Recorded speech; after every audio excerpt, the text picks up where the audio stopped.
سورہ بنی اسرائیل آیت نمبر 79۔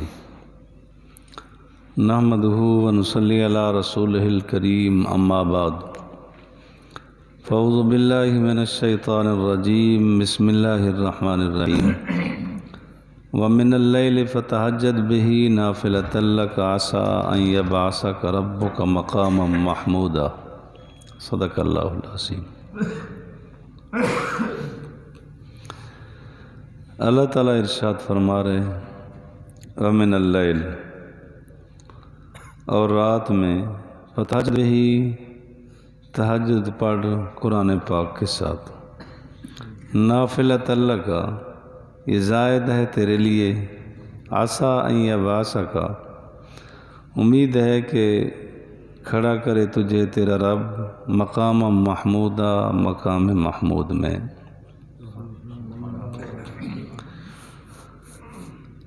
تہجد کی نماز اہم نماز ہے۔ فرض نماز کے بعد تہجد کا درجہ ہے، اور بہت ہی قبولیت کی گھڑیاں ہوتی ہیں۔ ایک تو یہ ہے کہ اس کا وقت، تہجد کا وقت عشاء کے فرض پڑھنے کے بعد شروع ہو جاتا ہے۔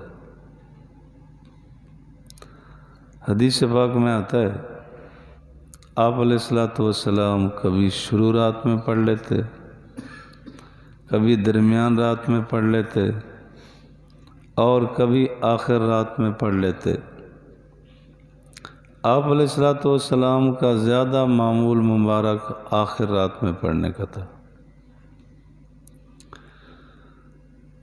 علامہ عابدین شامی رحمۃ اللہ علیہ نے نقل کیا ہے، فرماتے ہیں اگر کوئی آدمی عشاء کے فرض اور 2 سنت پڑھنے کے بعد وتروں سے پہلے 4 رکعت ایک سلام سے پڑھ لے، یعنی 4 رکعت اکٹھی پڑھ لے، تو قیامت کے دن ان لوگوں میں اٹھے گا جو تہجد پڑھنے والے ہیں۔ تہجد دعوت الصالحین ہے۔ اولیاء اللہ میں سے ولایت کا نشان اور ٹکا اسے نہیں لگتا جب تک تہجد کا پابند نہ ہو۔ حضور علیہ السلام پر تہجد ایک عرصہ تک فرض رہی، باقی پر بھی، لیکن فرض نمازوں کے ملنے کے بعد جب آپ معراج پہ تشریف لے گئے اور 5 نمازیں فرض ہوئیں، اس کے بعد تہجد کی فرضیت منسوخ ہو گئی۔ آپ علیہ السلام پر بھی کچھ علماء فرماتے ہیں کہ فرضوں کے علاوہ تہجد بھی فرض تھی، لیکن جمہور علماء کا مسلک جس پر فتویٰ ہے، راجح ہے، کہ آپ علیہ السلام سے بھی منسوخ ہو گئی تھی، نفل ہی رہی، لیکن آپ علیہ السلام بڑے اہتمام سے پڑھتے تھے، اور پڑھنی بھی چاہیے۔ حدیث پاک میں آتا ہے کہ جب رات کا آخری حصہ ہوتا ہے،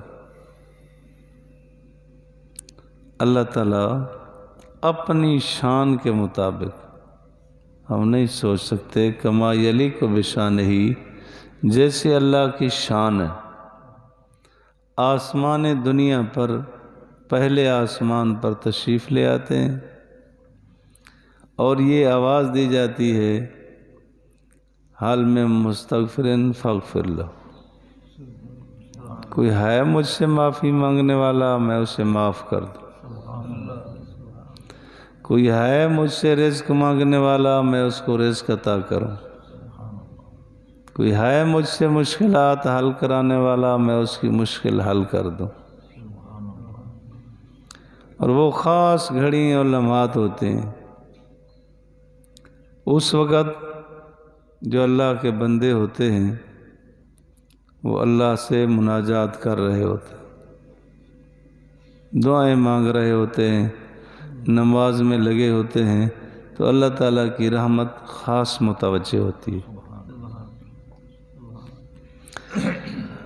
آپ علیہ الصلوۃ والسلام سے 2 رکعت بھی ثابت ہیں، 4 بھی، 6 بھی، 8 بھی، 12 بھی۔ عام معمول مبارک آپ علیہ الصلوۃ والسلام کا 8 رکعت پڑھنے کا تھا۔ سیدہ عائشہ رضی اللہ تعالیٰ عنہ فرماتی ہیں کہ آپ علیہ الصلوۃ والسلام تہجد پڑھتے،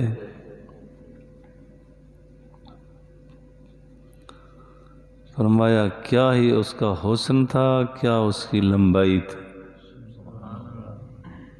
ایسی خوبصورت کر کے پڑھتے اور لمبی پڑھتے تھے، حد نہیں۔ اتنا لمبی عبادت تو آپ کرتے ہی تھے کہ آپ علیہ الصلوۃ والسلام کے پاؤں مبارک پہ ورم آ جایا کرتی تھی۔ سیدہ فرماتی ہیں کہ ایک مرتبہ میں نے عرض کیا کہ اے اللہ کے رسول، آپ تو بخشے بخشائے ہیں، آپ تو معصوم ہیں، تو اتنا لمبی عبادت کیوں کرتے ہیں؟ یعنی راحت دیں اپنے آپ کو۔ تو آپ علیہ الصلوۃ والسلام نے فرمایا افلا اکون عبدا شکورا، افلا اکون عبدا شکورا، کیا میں اللہ کا شکر گزار بندہ نہ بنوں؟ تو آپ علیہ الصلوۃ والسلام نے تہجد پڑھی، پھر اولیاء اللہ نے بھی پڑھی۔ اولیاء اللہ میں سے کوئی ولی جو ولی کہلاتا ہے وہ تہجد کا پابند ہو۔ اور ایک حدیث پاک میں یہ بھی آیا ہے، بڑی آسانی ہے ہم جیسے کاہلوں کے لیے، آپ علیہ الصلوۃ والسلام نے فرمایا جو آدمی عشاء کے بعد 2 نفل اس طرح پڑھ لے کہ ایک رکعت میں قل یا ایھا الکافرون، دوسری میں قل ھو اللہ احد پڑھ لے، تو اگر تہجد پھر آخر رات میں نہیں پڑھ سکا کا فتح ہو تو یہ 2 نفل اس کو کافی ہو جائیں گے۔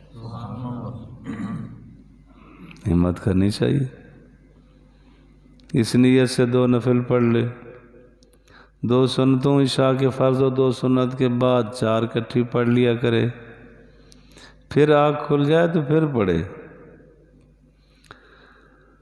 اور یہ کہ جی پہلے نیند آ جائے پھر اٹھیں گے تو تہجد ہوگی،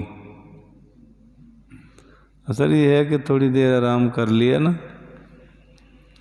تو آدمی باہمت ہو جاتا ہے، بڑی دل لگن کے ساتھ پھر پڑھ سکے گا، ایسا ہو تو ٹھیک ہے، ورنہ جیسے بھی ادا ہو جائے ادا ہو جانی چاہیے۔ آپ علیہ الصلوۃ والسلام جہاں رمضان میں اور عبادت فرماتے تھے، رمضان میں بھی تہجد نہیں چھوڑتے تھے۔ اہتمام اگر کیا جائے تو ہمت ہو سکتی ہے، ہونی چاہیے۔ واقعہ ذہن میں آیا، ایک مرتبہ سید احمد شہید رحمۃ اللہ علیہ اور اسماعیل شہید رحمۃ اللہ علیہ اکٹھے سفر فرما رہے تھے۔ عجیب اس سفر میں واقعات پیش آئے، بڑوں کی باتیں بڑی ہوتی۔ سفر کرنے لگے، اسماعیل شہید رحمۃ اللہ علیہ مرید ہیں، احمد شہید رحمۃ اللہ علیہ ان کے پیر ہیں۔ اسماعیل شہید رحمۃ اللہ علیہ شاہ عبد الغنی کے بیٹے ہیں۔ سفر کرنے لگے، احمد شہید رحمۃ اللہ علیہ نے فرمایا بھائی آپ سفر کے امیر ہوں گے، ہمارے چھوٹوں کو بڑا بنانا، آپ سفر کے امیر ہوں گے۔ انہوں نے کہا حضرت جی ٹھیک ہے۔ سفر لمبا تھا، سفر کرتے کرتے جب وہاں پہنچے، ایک تو اسماعیل سعید رحمۃ اللہ علیہ فرماتے ہیں کہ حضرت تھک گئے بہت، دوسرا یہ بھی ہوا کہ پیٹ خراب ہو گیا۔ تو جب سونے لگے تو فرماتے ہیں میں نے عرض کیا کہ حضرت اب بھی میں امیر ہوں سفر کا یا ختم؟ تو فرمایا نہیں بھائی آپ بھی ابھی بھی امیر ہیں۔ تو ان کی سہولت کے لیے فرماتے ہیں میں نے عرض کیا حضرت جی بحیثیت امیر ہونے کے میں آج آپ کو حکم کرتا ہوں، آج آپ نے تہجد کے لیے نہیں اٹھنا۔ انہوں نے کہا جی ٹھیک ہے۔ میں سوچ رہا تھا کہ تھکے ہوئے بھی ہیں، پیٹ بھی خراب ہے، تہجد فرض تو نہیں ہے۔ رات کا جب آدھا حصہ گزر گیا، 3 حصے رات کے گزرنے لگے آگے، تو میں کیا دیکھتا ہوں کہ کوئی آدمی میرے پاؤں دبا رہا ہے۔ میری آنکھ کھلی تو احمد شہید رحمۃ اللہ علیہ پیر استاد پاؤں دبا رہے ہیں، فرما رہے ہیں کہ بھائی آپ سفر کے امیر ہیں، آپ نے حکم دیا تھا، میں مجبور ہوں، لیکن خدا کے لیے مجھے اجازت دے دیں۔ 65 سال ہو گئے تہجد قضا نہیں ہوئی۔ اب آپ امیر ہیں، آپ نے منع کر دیا ہے، میں کیا کروں؟ تو فرماتے ہیں میں نے عرض کیا حضرت جی میں کون ہوتا ہوں؟ میں نے تو آپ کی سہولت کے لیے کہا تھا، آپ بے شک پڑھیں۔ اندازہ لگا یہ لوگ تھے۔ کہتے اسی سفر میں پھر یہ بھی ہوا، ایک مکان کی بنیاد رکھنے کے لیے تشریف لے گئے تھے، کسی مرید نے بلایا تھا، تو یہ بھی فرما دیا کہ اسماعیل وہ بنیاد آپ نے رکھنی ہے، آپ نیک آدمی ہیں، سید ہیں، سید تو خود بھی تھے۔ تو کہتے ہیں پھر میں نماز کے بعد تلاوت تسبیحات تلاوت کی، جب اشراق کا وقت ہوا اشراق پڑھ کے میں سو گیا۔ تو حضرت جی گئے، وہ جو مکان کی بنیاد رکھنی تھی وہ بنیاد رکھ کے پھر واپس آئے۔ تو جب اٹھے کھانا کھایا پھر واپسی کا تھا، میں نے کہا حضرت جی وہ تو آئے تھے مکان کی بنیاد رکھنے کے لیے، آپ نے تو بنیاد رکھوائی نہیں۔ فرمایا وہ بنیاد میں رکھ آیا۔ تو کہتے ہیں میں نے ہنستے عرض کیا کہ حضرت جی آپ تو مجھے فرما رہے تھے۔ فرمایا بھائی بات یہ ہے اس اللہ کے بندے نے جہاں مکان کی بنیاد رکھوانی تھی تو وہ 2-2 3-3 فٹ پانی تھا وہاں، تو میں نے کہا کہ کہیں اگر پھسل کے گر مر گیا تو چلو میں بوڑھا ہوں مر جاؤں، یہ تو ابھی دین کا کام کرنے والا ہے، یہ اس کو نقصان نہ ہو، تو میں نے اس لیے رکھ لیا۔ اللہ اکبر کبیرہ، یہ لوگ تھے، یہ لوگ تھے۔ اسی طرح جو تہجد کے پابند ہوتے ہیں اللہ کی عنایات بھی اس پہ خوب ہوتے ہیں۔ میرے علی شاہ صاحب رحمۃ اللہ علیہ ایک مرتبہ سفر فرما رہے تھے حرمین کا، فرماتے ہیں مجھے خیال آیا تہجد کون سی فرض ہے، تھکا ہوا بھی ہوں مسافر بھی ہوں تو آج نہیں اٹھیں گے۔ جس وقت کا معمول تھا میں سویا ہوا تھا تو ایسا لگا کہ جیسا کسی نے نا مجھے تھپکی دی ہے کہ اٹھو۔ میں اٹھا، نیند خواب دیکھ رہا ہوں تو میں نے دیکھا کہ جناب رسول اللہ صلی اللہ علیہ وسلم تشریف فرمائے، فرماتے ہیں میرے علی تہجد نہیں پڑھو گے؟ پھر معاونت یوں ہوتی، مدد یوں ہوتی۔ اگر پابندی کر لی جائے نا تو پھر تو شیطان بھی مجبور ہو جاتا ہے۔ امیر معاویہ رضی اللہ تعالیٰ عنہ کا واقعہ ہے، کہ ایک دن تہجد کے لیے نہیں اٹھ سکے،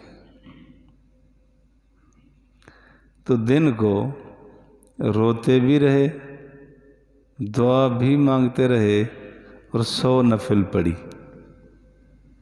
100 نفل پڑھی کہ آج تہجد رہ گئی میری۔ اگلی رات آئی، فرماتے ہیں میں سو رہا تھا تو کوئی آیا میرے پاؤں دبایا، کہتے اٹھو تہجد پڑھ لو۔ میں نے کہا تو کون ہے؟ تو اس نے کہا میں شیطان ہوں۔ تجھے کیا ہوا کہ تہجد کے لیے جگاتا پھرتا ہے؟ تو اس نے کہا مجھے تہجد سے کوئی خیر خواہی نہیں ہے تمہارے کی، لیکن کل آپ تہجد نہیں پڑھ سکے، 100 نفل پڑھے، اور رونے پہ اللہ نے آپ کو اتنا عطا کیا ہے کہ حد نہیں۔ تو میں کہتا ہوں چلو زیادہ نہ ملے، اتنا ہی ملے جتنا روزانہ ملتا ہے۔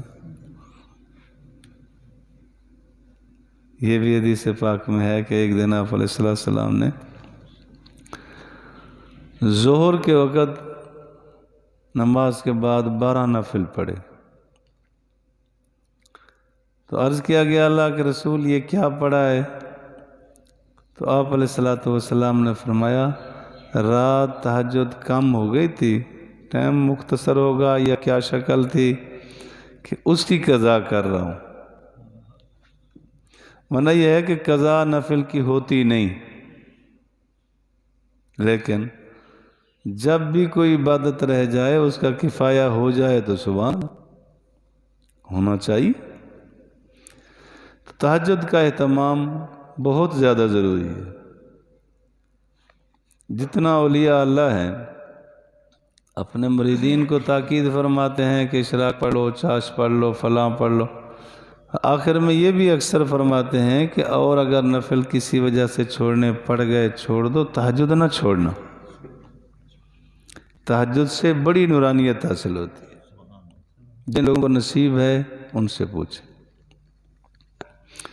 ایک واقعہ ذہن میں آ رہا ہے، حضرت مولانا رشید احمد گنگوئی رحمۃ اللہ علیہ تشریف لے گئے اور بیعت ہوئے حضرت حاجی امداد اللہ صاحب رحمۃ اللہ علیہ سے۔ تو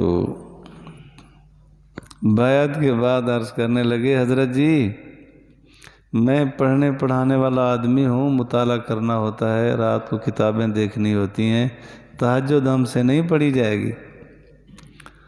حضرت نے فرمایا میں نے کب کہا کہ تم ضرور پڑھو، لیکن خدام سے فرمایا اس کی چارپائی میری چارپائی کے ساتھ لگا دو۔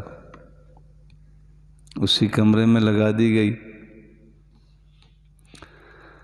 بس جب تہجد کے لیے حاجی صاحب اٹھے، کہتے ہیں ان کے کھٹکے سے میری آنکھ نہیں کھلی، آرام سے اٹھے، وضو کیا اور نفل شروع کی تو میری آنکھ کھل گئی۔ آنکھ کھل گئی، انہوں نے نہیں فرمایا کہ اٹھو تہجد پڑھو۔ اب 35 سے 40 سال ہو رہے ہیں، وہی وقت آتا ہے پھٹ آنکھ کھل جاتی۔ یہ ہے اس کے اثرات صحبت کے۔ وَمِنَ اللَّيْلِ فَتَہَجَّدْ بِهِ، اور رات کو فتہجد بہی، تہجد پڑھ بہی، ضمیر قرآن پاک کی طرف ہے، قرآن پاک پڑھ۔ نافلۃ اللہ کا تیرے لیے یہ زائد ہے۔ ایک تو نفل ویسے عبادت زائد ہوتی ہے، کچھ مفسرین فرماتے ہیں کہ جس طرح اوروں کے لیے 5 نمازیں فرض ہیں تو حضور کو بتایا جا رہا ہے ایک اور بھی تجھ پہ فرض ہے، یعنی تہجد۔ کہنا نہیں چاہیے، جس وقت پہلے سال میں نے بخاری شریف پڑھائی تو میں دین پشریف حاضر ہوا، اور بزرگوں کے ہاں بھی، تو میاں سراج احمد صاحب رحمۃ اللہ علیہ سے بھی، میاں مسعود احمد صاحب متجلو سے بھی میں نے عرض کیا کہ جی اس سال الحمدللہ اللہ کا لاکھ لاکھ شکر ہے کہ مجھے بخاری شریف پڑھانے کا اتفاق ہو رہا ہے، کوئی نصیحت فرمائے۔ تو دونوں نے الگ الگ ہی ملاقات ہوئی، تو دونوں نے ایک جملہ فرمایا کہ حضرت سندھی صاحب رحمۃ اللہ علیہ فرماتے تھے جو حدیث پڑھائے اس پر تہجد واجب ہے، تہجد کبھی نہ چھوڑنا۔ اور جس وقت میں فارسی پڑھنے کے لیے ابتدائی کتابیں پڑھنے کے لیے دین پشیب میں آیا تو میاں زبیر احمد صاحب رحمۃ اللہ علیہ نے مجھے فرمایا کہ میں آج نصیحت کرتا ہوں، زندگی میں آپ کی تہجد نہیں چھوٹنی چاہیے، اور الحمدللہ آپ دعا کریں اللہ مجھے نصیب کیے رکھے۔ فَتَحَجَّدْ بِهِ نَافِلَةً لَكَ عَسَىٰ أَن يَبْعَثَكَ رَبُّكَ مَقَامًا مَحْمُودًا، امید ہے کہ تیرا رب تجھے کھڑا کرے گا مقام محمود پر۔ جس طرح آپ نے دیکھا نا کوئی پروگرام ہوتے ہیں، عوام کے لیے جگہ الگ بنائی جاتی ہے، خواص کے لیے ایک الگ جگہ بنائی جاتی ہے، تو کل قیامت کے دن بھی ایسا ہوگا، باقیوں کے لیے الگ مقام ہوں گے، انبیاء کے لیے الگ کرسیاں رکھی جائیں گی۔ پھر کسی بزرگ اہم شخصیت کے لیے جیسے اہتمام کیا جاتا ہے، اسی طرح آپ علیہ السلام کے لیے خاص ایک اہتمام کیا جائے گا۔ آپ تشریف فرما ہوں گے، اس وقت آپ علیہ السلام کے ہاتھ میں جھنڈا ہوگا جس کو لواء الحمد کہتے ہیں۔ تمام انبیاء علیہ السلام اس جھنڈے کے سائے میں آ جائیں گے، اور پھر اس کے بعد مخلوق جائے گی حساب کے لیے آدم علیہ السلام کے پاس، نوح علیہ السلام کے پاس، آخر حضور علیہ السلام کی خدمت میں آپ پہنچیں گے۔ حضور فرماتے ہیں میں پھر اس وقت مقام محمود پر ہوں گا اور سجدے میں چلا جاؤں گا۔ اللہ تعالیٰ مجھے ایسی محامد، ایسی حمد عطا کریں گے جو ابھی تک میرے ذہن میں نہیں ہے، میں اللہ کی تعریف کروں گا۔ اللہ رب العالمین فرمائیں گے ارفع راسک، اپنا سر اٹھا، سل توتا، سوال کر دیا جائے گا، وشفا تشفا، سفارش کر مانی جائے گی۔ تو آپ علیہ السلام نے فرمایا پھر میں اپنی امت کے لیے بخشش کی دعا کروں گا۔ اللہ تعالیٰ فرمائیں گے جس کے دل میں ذرہ برابر ایمان ہے اس کو جہنم سے نکال لو۔ ذرہ، ایک تعریف مفسرین محدثین فرماتے ہیں سرخ چھوٹی چیونٹی کو کہتے ہیں۔ اتنا بھی اگر ایمان ہو لیکن ہو۔ دوسرا فرماتے ہیں کہ ذرہ کہتے ہیں کہ سورج نکلتا ہے نا تو شعاعیں ذرا آ رہی ہوتی ہیں تو ایسے لگتا ہے جیسے کوئی چیز اڑ رہی ہے شعاع میں، لیکن پکڑا جائے تو ہوتا کچھ نہیں، ذرہ سا کوئی چیز، تو اسی کو ذرہ کہتے ہیں۔ یعنی اتنا ایمان بھی فائدہ دے گا بشرطے کہ ایمان ہو۔ اللہ سے امید رکھنی چاہیے، یہ ہوگا مقام محمود۔ حدیث پاک میں آتا ہے کہ جو آدمی اذان سنے اس کا اذان کا جواب تو ویسے مستحب ہے دے، اذان کے بعد جو آدمی دعا پڑھتا رہے گا اللہم رب ھذہ الدعوۃ التامہ والصلاۃ القائمہ آت محمدا الوسیلۃ وابعثہ مقاما محمودا الذی وعدتہ، جو آدمی یہ دعا پڑھتا رہے گا حضور فرماتے ہیں مجھ پہ لازم ہو گیا کہ میں اس کی شفاعت کروں گا۔ سستی نہیں کرنی چاہیے، یہ ہے مقام محمود۔ اللہ مجھے اور آپ کو حضور کی شفاعت نصیب فرمائے، کامل ایمان کامل اعمال نصیب فرمائے۔ وآخر دعوانا